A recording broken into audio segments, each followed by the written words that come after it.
Hey guys, Coach Chad here. Today I'm going to be talking about the ring thing and how you guys can set this up and practice the ring muscle up before outside of class, if you will, okay? Now the very first step to understanding the ring muscle up is understanding the false grip. In order to do the false grip, we're going to go over a couple different positions of how to set this up. But before we do that, let's just quickly explain why the false grip is so important when doing a strict ring muscle up, okay?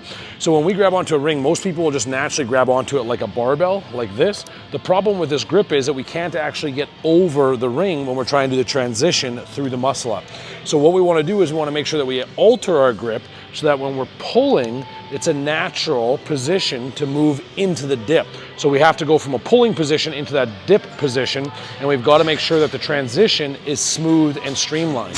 If we have an open palm, or what I call an open palm, it's a natural grip, if you do a pull, you essentially have to push yourself all the way over top the ring or almost let go of the ring and turn your hand over. That's going to be very, very difficult, if not nearly impossible.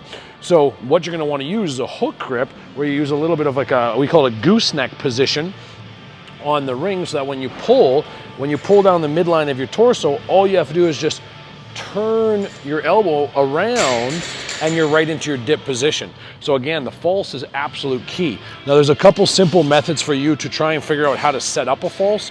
The first one is to just reach into the rings and place your hands like this.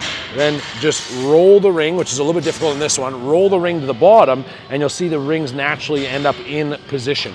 So when you see it in the hand, the ring is like this. It's coming across the crook of the index finger and the thumb to the base of the palm this way. And the bottom of the ring is sitting on the big kind of meaty pad of the bottom of the palm, or just underneath it, kind of depending on the person, size of hand and strength of the forearm, okay? So the other way to just kind of play around with this is just to place that kind of fat pad of the base of your palm on top of the ring and then just clasp around. And remember, your thumb is still around, so the thumb and the index finger hold inside the ring.